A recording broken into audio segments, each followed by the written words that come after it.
এই হলো আমার ঘেরের এরিয়া শুরু।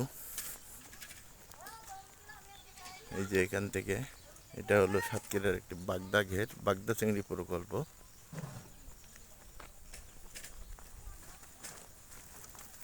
ঘেরের এরিয়া শুরু। হ্যাঁ, না এই ঘেরের এরিয়া যেখান থেকে এই জায়গার থেকে ভিডিওটা করছি। চন্ডী, তুমি কি আবার সাইকেল নিয়েছো?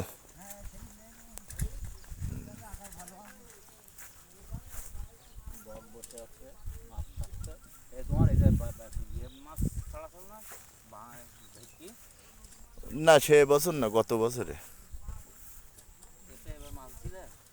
ভেটকি দেয়নি এবছর। এবার বাগদার ওপরে নেই পুরো। আর আমাদের এখানে তো প্রাকৃতিকভাবে বাগদা চাষ হয়। এখানে কোনো ওই যে কীটনাশক দেয় বিভিন্ন রকম বা করে, সেরকম তো কোনো কিছু আমরা ব্যবহার করিনি। শ্যাওলার উপর নির্ভরশীল। আর মাঝে মাঝে কম্পোস্ট খাবার দেওয়া হয়, এখন শ্যাওলা নেই তাই।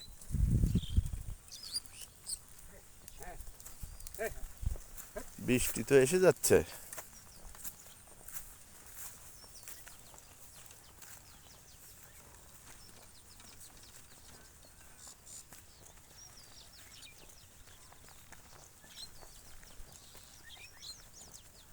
এই যে ঘেরটা দেখছেন পুরোটাই বাগদা চিংড়ির ঘের।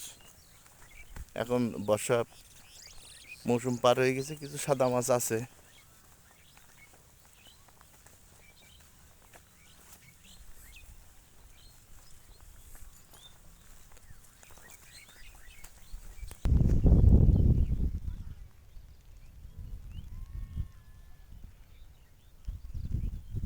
ঘেরের লোকেশন হলো যে এটা দেবাটা হিজলডাঙ্গার মধ্যে পড়ে যদিও, কিন্তু মূলত ফিংড়ি বাজার থেকে যে ডান সাইডের রাস্তা চলে গেছে, এখানে ডান সাইডের রাস্তায় সেটা ব্রিজ পার হলেই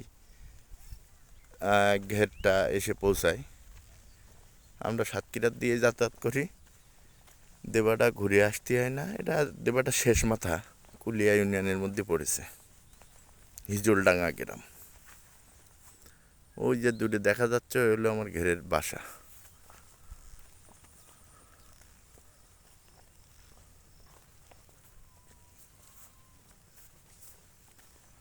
ওই দূরস্তরে বৃষ্টি হচ্ছে কিন্তু, দেখতে পেয়েছো? ওই দেখো ঘাপায় বৃষ্টি হচ্ছে, বৃষ্টি আসতেছে বেশ।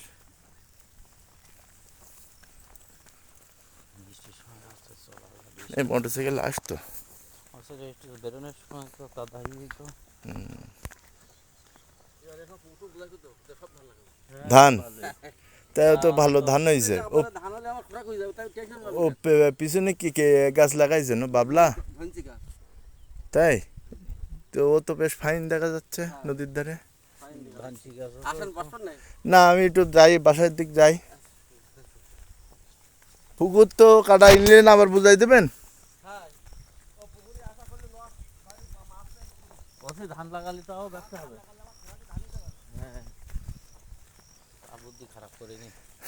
চালেরই সবচেয়ে বেশি প্রয়োজন। ওরা কিন্তু ওই যে ঘেরের পাশে যে রাস্তার অবদার জায়গায় থাকে, সরকারি জায়গায় থাকে নদীর সাইডে। এই যে এরকম এরকম নদীর সাইডে বাসা, ওরা থাকে টুকটাক নিজেরা ওর মধ্যে পুকুর করে, আবার ঘেরও করে, ঘেরে কাজ টাজ করে। এই হলো আমার পুকুর, ছোট পুকুর, যেটা হলো সাদা মাছের পন্ড হিসেবে। আর মূল ঘের হলো ওই পুকুরের মধ্যে, ওই পাশেই হলো মূল ঘের।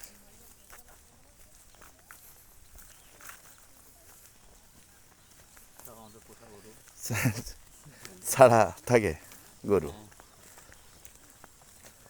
এখানে সুবিধা সব, গরু ছাগল সব প্রাকৃতিকভাবে মানুষ এখানে ঘাস টাস খেয়ে বেশ চলতেছে। হ্যাঁ এটাও ভালো, এড়িয়া গরু এটা।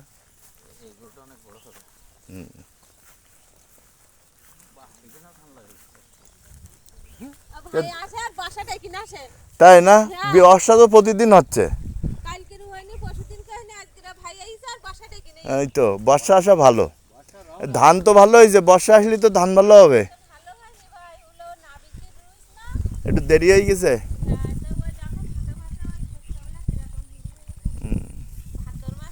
পাশে নোনা নদী পার পাশে ধান হচ্ছে তাই বলো আলহামদুলিল্লাহ। এ জায়গায় ধান হয় ভাই। হয়। আগে লাগাতাম না, গোটটা সব পোতা ছিল। ও তাই এই গান কাটার জন্যই সমস্যা হয়ে গেছে। এলো আমার ঘেরের বাসা।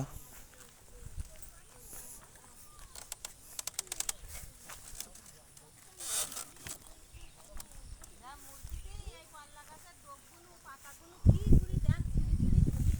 এ টুকরো ছেড়ে দিলে হবে না।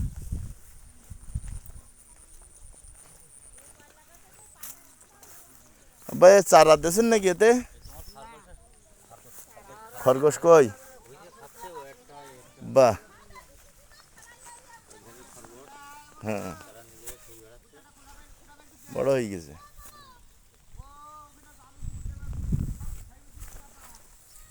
এটা কুমড়ো গাছ কুল গাছে ফুল ধরেছে দেখেছো? প্রচুর ফুল হয়েছে তো। এবার মনে হয় এই ফলটা হবে। এই আরেকটা, এই আয় কই রে, আয় আয় আয় আয়। কুমড়ো তো পেকে গেছে মনে হচ্ছে।